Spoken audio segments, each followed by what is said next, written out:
Hello and welcome to GPTV on Tuesday the 11th of August, the weird edition. It is a weird edition indeed, the Zoom edition, the GPTV Zoom edition. Who would have thought it, Philip? But most important, before we go into any discussion about the government, the virus, the real estate market, how about your father? His birthday is today, so I'd like you to start off by saying happy birthday, David Kingston. How old would David Kingston be? Well, happy birthday to my dear dad, who I've got to tell you is a role model for how to age, Gary. Yes. Because he just turned 89, so happy birthday, Dave, 89 years of age. Not only is he physically well, having survived just about every possible major illness that one can get along the journey, from heart attacks right through to other more complicated issues. But right through that, he's maintained a positive sense of optimism, and he has got more than his wits about him. I've got to tell you, he rings me weekly to find out what's going on in the marketplace. I reckon he knows our figures in August 2020 versus 2019 better than I do. So happy birthday, Dave. Happy birthday, Dave. How many years do you reckon you've added onto his life, you being his son? How many years? Well, I've got to tell you, in the interests, of course, of transparency, Gary, this show, this GPTV 402 editions, I think it is 401 editions, has caused some angst in my life because, as you and I both know, it's an unscripted show, and some of the things that I've said about my upbringing and about my parents have caused them some degree of angst. So perhaps on his 89th birthday, I'll also send out a very humble apology on behalf of both of us. And a plea for forgiveness, because he is a magnificent man, your father, and how he's got you for his son, I still can't work that out, but he is the best possible role model one could have in life. Well, the truth is, Gary, as you well know, I've never been DNA tested for obvious reasons. Just viewers, for those of you that are looking at our backdrops, as is fitting, I'm sitting in the boardroom, and is fitting, Gary's sitting across the road on the footpath looking at our office. So the joys of the virtual world we now live in. Although, Phil, you won't see any traffic. There hasn't been one car that's gone past. I wonder if we start that for the whole show. It'd be interesting. That's an interesting situation. Well, shout out to Dan Andrews, who's clamped the state down so much that there is no traffic any longer in our own road. He has cured all of Melbourne's traffic problems. I don't think we recognise him well enough for that. He's solved all of our traffic issues, which is just wonderful. Or any crowding that we might have had in Melbourne, it's all gone now. Phil, shall we talk a bit about property? And we're in this middle of this now COVID stage 4 lockdown. We've got the retired judges busy answering any questions or complaints from people all around Australia and Victoria in particular. Is there anything happening in the property market we should and can speak about? Well, I think, viewers, if you're tuning in to hear some facts and figures about the market, this is going to be the GPTV 401 edition, called the Light Edition, because there's not much happening in the property market. But I've got to tell you, Gary, as we're now kind of finishing our first week of lockdown, I've got to tell you, it's been interesting. I don't know how you found it, but I've found it really interesting the way we are having our entire workforce working from home. Now, obviously, our business gets cut into two parts, really. We've got the property management division, of which, viewers, you may or may not know, but Gary Poon Associates is one of the largest property managers in Victoria now. And I reckon we'd probably be in the top 20 property managers in Australia, Gary. So we've got our property management division. And whilst they're all working from home, they're humming along because we're running at about a 97, 98% occupancy. So they're all busy from home. But on the sales side, which represents the other half of the business, that is much more challenging. And I think that this August, Gary, I reckon our sales volume, and when I say ours, I reckon the entire industry's, our sales volume will probably drop by 80% this month.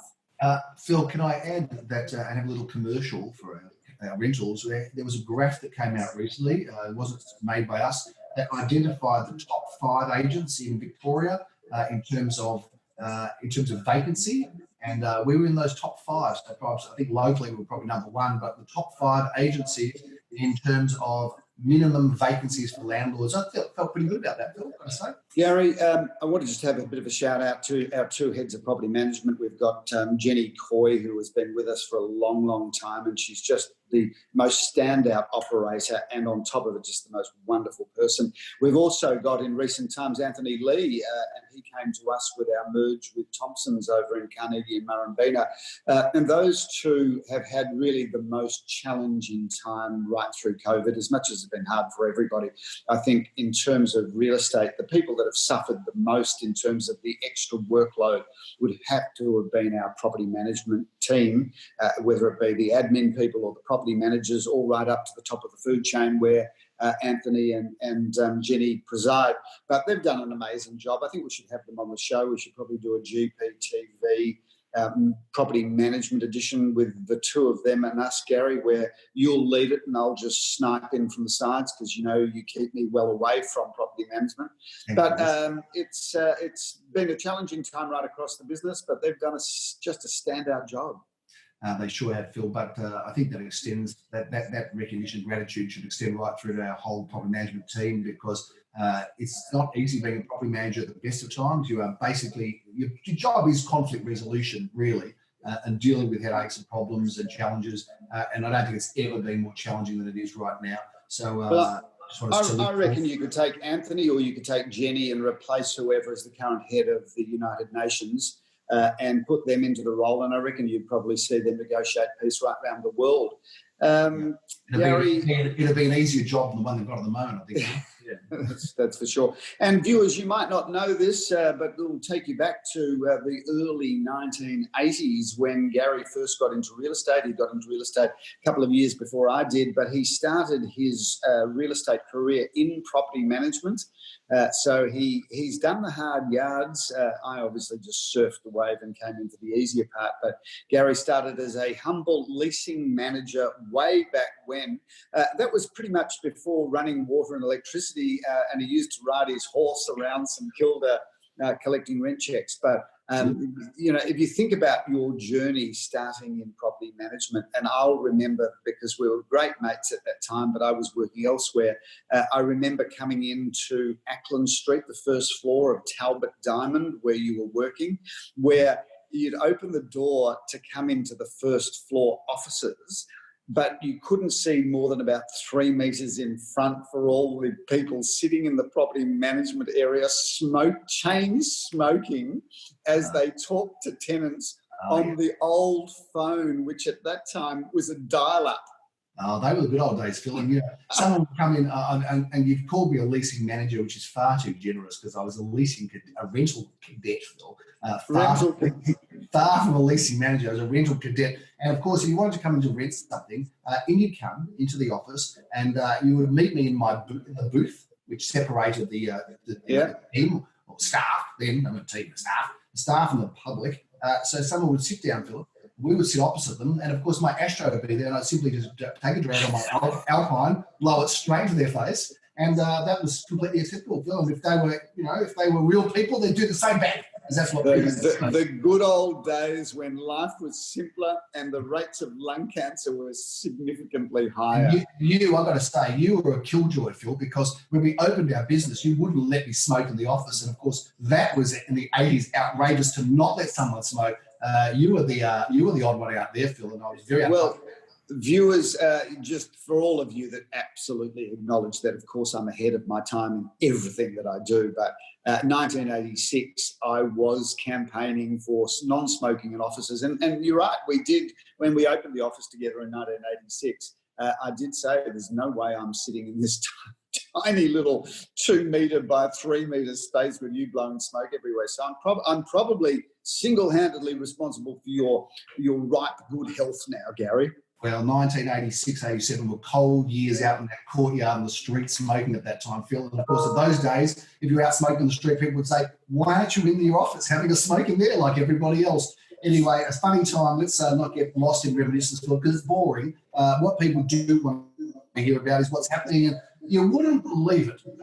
Properties are selling. Now, I just want to talk about this, Phil, because people think, well, now in this environment, nothing could or would be selling. But no, Phil. Let's run through it because we have made 10 sales in lockdown. These are our top 10 sales of lockdown. Should we go through them? Well, before we do, Gary, I'm just going to make a very bold prediction.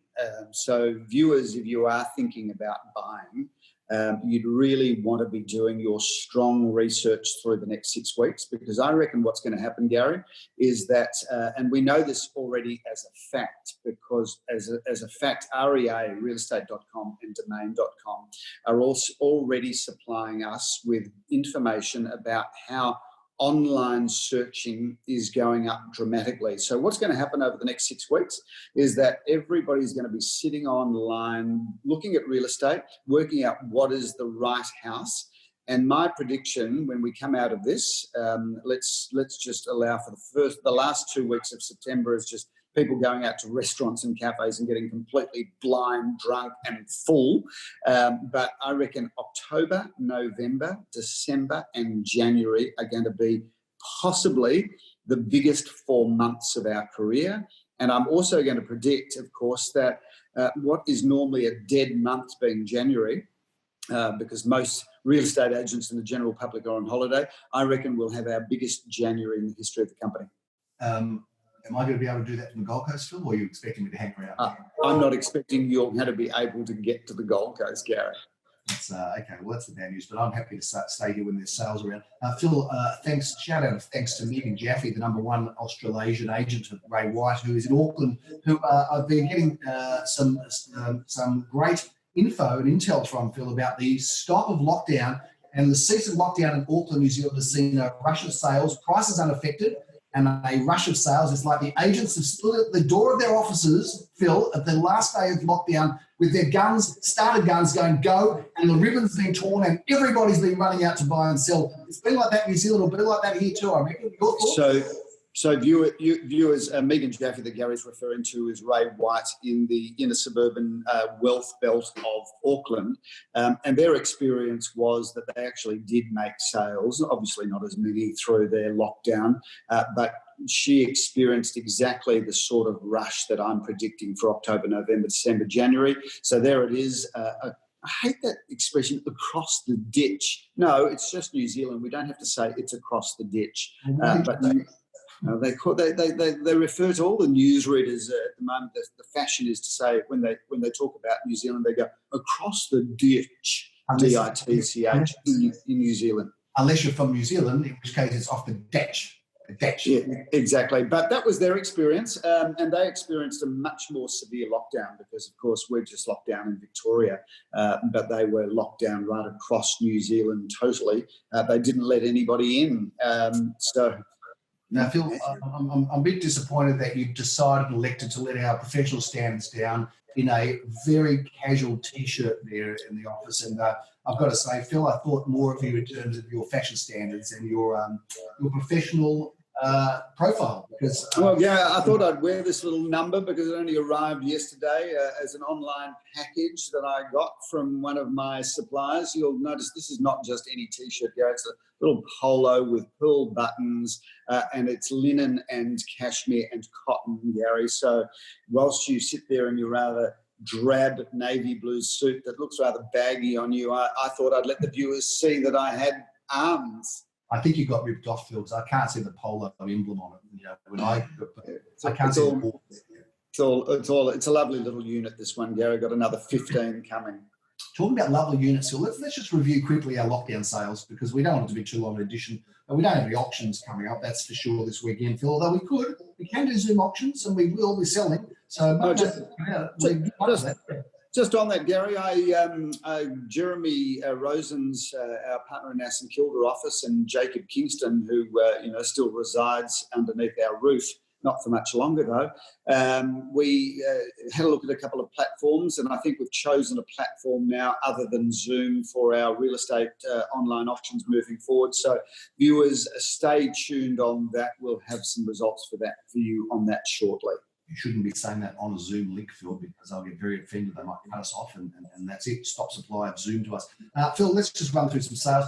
Park Lane, which is the project. So just speaking of Zoom and all of that, Gary, are you on TikTok? Have you used the TikTok app? Look, I started using TikTok, and then there was all these Chinese operatives running around outside our house and in our garden, and I thought, well, maybe there's something in it, Philip, when they're saying that you shouldn't be doing that because. There's a big controversy around it, but I have seen a little bit. I've got a friend who's obsessed with it. It keeps sending me bits and pieces, but I'm not on it myself. Are you on it?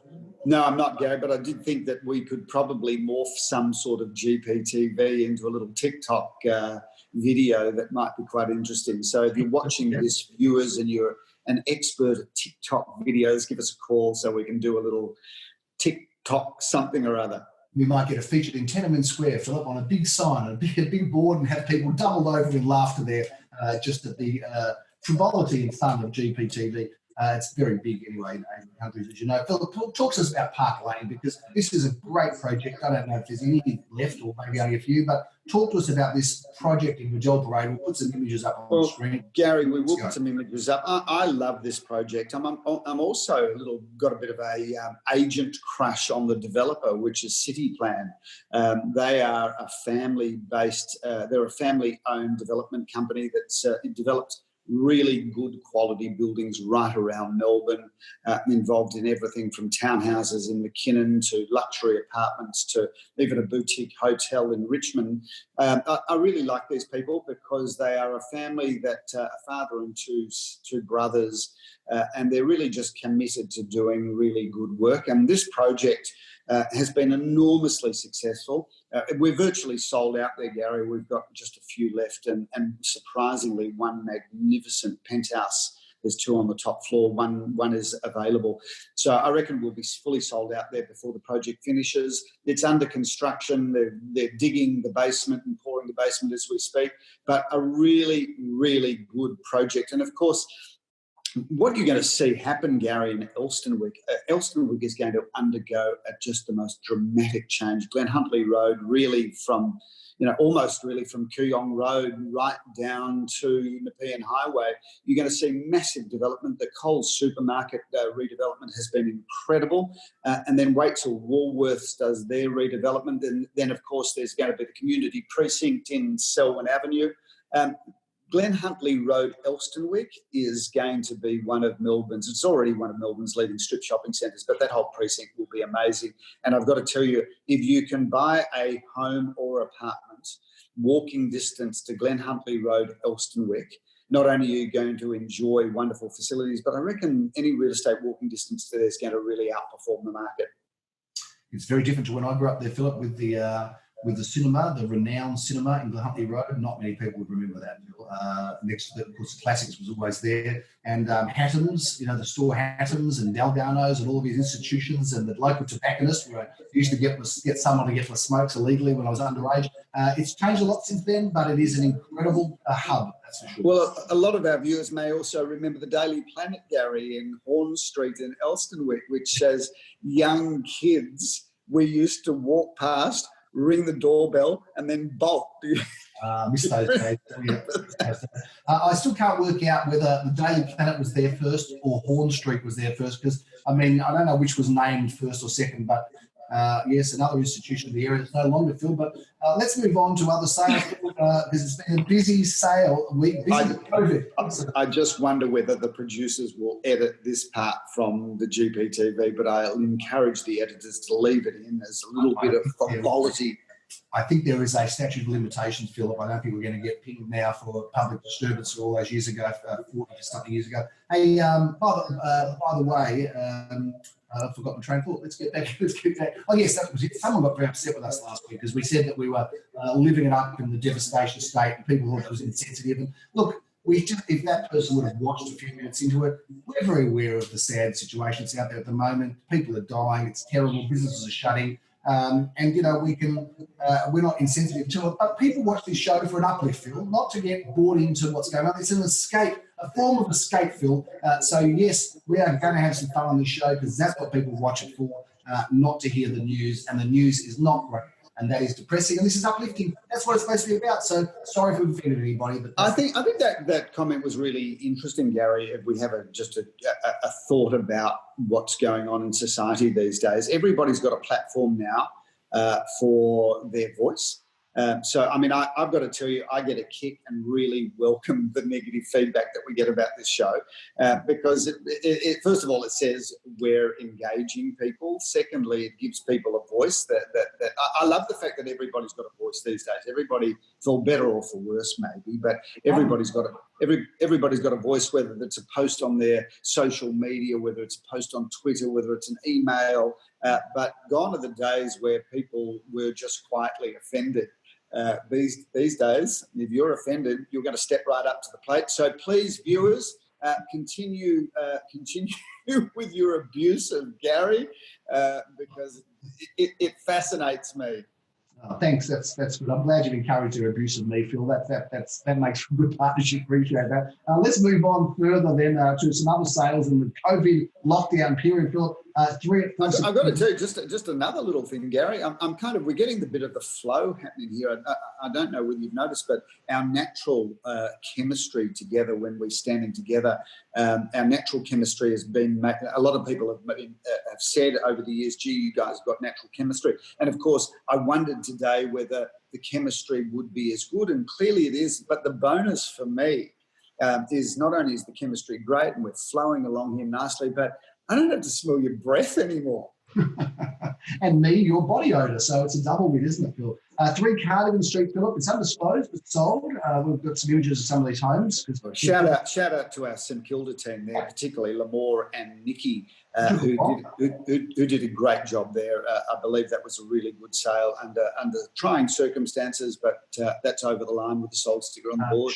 Did take a while. It shouldn't have. It's a great property, but congratulations to the buyer and seller there. 3 at 464 Hawthorne Road, Philip, sold for $585,000. I think, Phil, what we might do is maybe we'll put the statement of information ranges on these properties. Some of them are undisclosed that people think it's meaningless talking about them if there's no guide, at least. Oh, Gary, that's brilliant thought. You know, you put the statement of information, Gary, who can complain about that? Because it's a matter of public record. So, you know, that's why they pay you the big bucks, Gary. I'm glad you recognise it, Phil. 1 at 2 Goodwill Avenue, another one sold. Some pretty flashes of that. Images 6 Moira Avenue. For those people who watch that fantastic series, Schitt's Creek, Philip. I don't know if you watch Schitt's Creek. Well, funny enough, and that's a bit of a segue to talk about what we are watching at the moment. Literally just last night, Irene and I were struggling to find something to watch because we've watched just about every show ever made. But we watched, I think it was either 3 or 4 episodes of Schitt's Creek last night, thinking, given how highly you'd recommended it, that we would hate it. But we watched it, and it's just this delightful viewing that you kind of go, oh, let's just watch another episode. I think the episodes are only 20 minutes, but it's got a certain, there's a certain charm, something about it that just draws you in. Yeah, it's good fun. Good fun. I'll tell you what it is. It's great acting. Yeah, great acting, great characters, Phil. 301 Crescent has been sold, Philip. Another fine home undisclosed. We just sold a property. I'm a bit upset about selling that house in Orong Crescent. We'll get some images up on that if we've even got them. I'm a bit upset we sold it, not because we're in the business of selling. I get that, Gary, but when we've got a really good house like that, to not have a campaign where you get the lots of people coming through it. It was a bit of a shame. Having said that, Jeremy and Daniel from our St Kilda office again, and viewers, by the way, all of our offices can sell wherever we want. We're one team, so there's no politics around where our offices can sell. But Daniel and Jeremy sold that off the back of a really good sale just around the corner in Albert Street, which is the crow flies, Gary, about 400 metres away. It is indeed, Philip, and you're right. There's no territories in our office, Philip. Everything's open, which advantages sellers and buyers alike, Phil. 8 Ellie Matter Road, well, that's been the same family for many years, Phil, has been sold. So well done to Jack Slater on that sale, and to the vendors. 12 at 20 Orange Grove, another one sold. 31 Marara Road, sold, fell through, resold. There you go. That's amazing. Viewers, in these unsettling times, there's a percentage of buyers at the moment that panic after they've bought something, and that sale did fall through. But literally, the team of young Daniel Peer and not so young Mark Kirkham, who were working together on that property, did a great job in not only reselling it 3 days later, but they got the same price that we sold it for, so the vendor was happy about that, on slightly shorter settlement terms, so it was actually a bit of a win for the vendor. Says something about the market too, Phil. 3 buyers for that property, so one left, another stepped up to the plate. There was another one still in the background. So good property, still attracting competition and multiple buyers. I've got to tell you, Gary, with everybody talking about the market, is the market going to drop? Yet again, and I reckon that sale in Morale Road is really case in point that whilst a buyer got the jitters and pulled out, the underbidder, whose offer at the time was, a bit lower than the final selling price, immediately stepped up to the plate and immediately bought it. We talk about how we often talk about what is a sign of a good market, and it's always about depth of interest. And viewers' depth of interest is how many buyers do we have at the last 1 or 2% of the purchase price. And there we've got 3 buyers, depth of interest there. Depth of interest, in fact, we might coin the phrase depth of interest with a factor of 3, Gary. So there were 3 buyers, the depth of interest, I reckon anything over 3 or more represents strong depth of interest. Okay, we got the Oxford Dictionary, so make sure they register that, peer review. 7 at 106 Alexander Street, and the last sale also sold undisclosed. So there's 10 sales, Phil, just a sample of, not all of our sales, but 10 sales through the state of COVID lockdown 4, or within days of it anyway. So things are still moving out there, Phil, and this has gone on for too long, but I kind of figure people got nothing else to do but watch rubbish like this now, I suppose. Or do online shopping, so we possibly save people a lot of money by not doing that for this 20 minutes, half an hour. Well, if we can bring a bit of hope, ray of sunshine to people's lives, Gary, that's really our mission over the next 6 weeks, given the fact that I did make the call at the start of the show that sales were going to drop across Victoria by about 80%.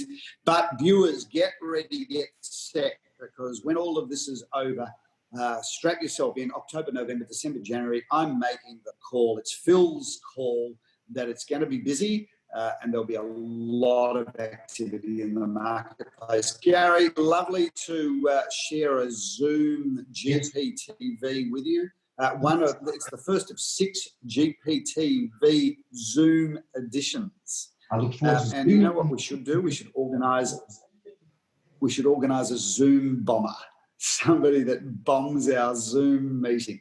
How would they do? No idea what I'm talking about. Yeah, someone just dropped. So, no. What happens is I won't tell you, but I'll secretly give somebody a link to this Zoom meeting, and halfway through, all of a sudden, you'll see, Elvis appear. I might give it to Elvis, and all of a sudden there'll be a third person on the screen. Stay tuned for that, viewers. Coming right at you. Keep your spirits up. Go for a walk. Hug one of your loved ones, cook some sourdough bread, bake some sourdough bread, but be happy. And if you're at all feeling a little bit ordinary, you're very welcome to give me a call for a chat, because goodness knows I've got plenty of time.